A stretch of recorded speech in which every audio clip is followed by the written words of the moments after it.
During his presidency, Donald Trump proposed several policies aimed at reducing federal spending in the United States. His approach was primarily driven by the belief that government expenditures had become excessive and unsustainable, leading to an ever-growing national debt. Trump's strategy for cutting federal spending was grounded in the idea of returning to fiscal conservatism, reducing government waste, and ensuring that taxpayers' dollars were spent more efficiently. Let's break down some of the key elements of his policy on federal spending and why they made sense from his perspective. 1. Focus on reducing non-defense discretionary spending. One of the key areas Trump targeted for budget cuts was non-defense discretionary spending. This category includes programs such as education, housing, transportation, and health services, which are not automatically funded by law and are subject to annual appropriations.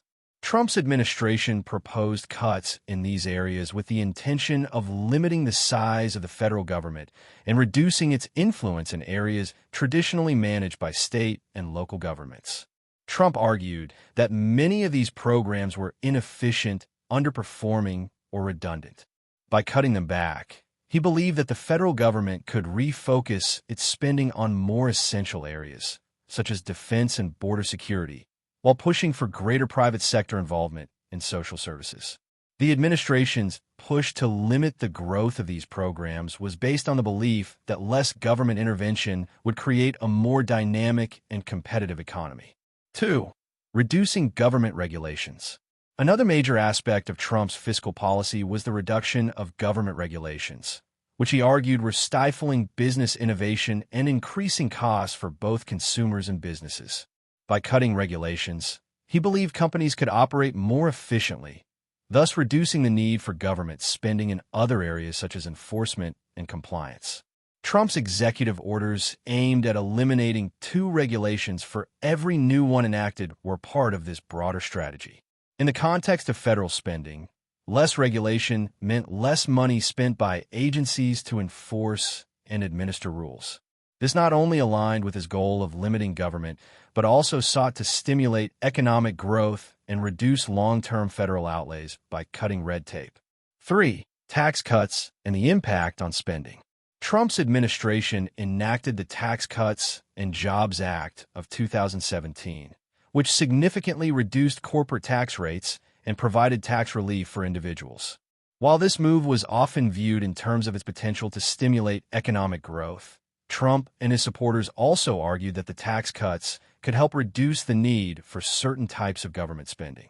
By fostering a growing economy, they believed that higher tax revenues from businesses and individuals would eventually help to offset any lost revenue from the cuts themselves.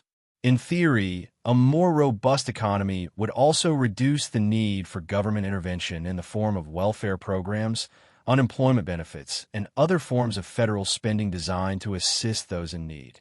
With more people employed and businesses thriving, the government would be less required to spend on social programs. 4. Defense spending. While Trump's overall policy was to reduce federal spending, he also placed significant emphasis on increasing defense spending. In his view, a strong military was vital for national security and international influence.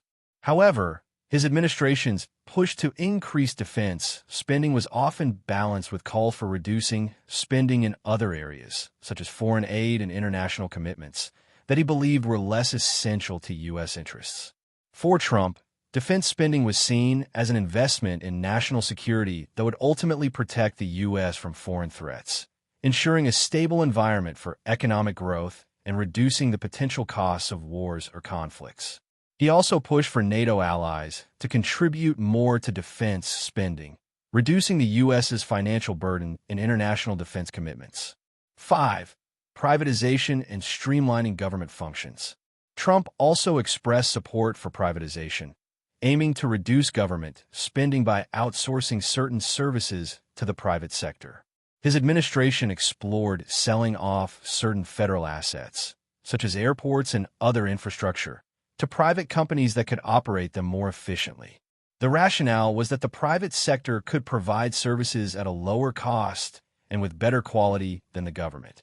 Additionally, Trump sought to streamline government operations and eliminate inefficiencies within federal agencies. By pushing for reforms in how government functions, he aimed to make federal agencies leaner, thus reducing overhead costs and ensuring taxpayer dollars were spent more effectively.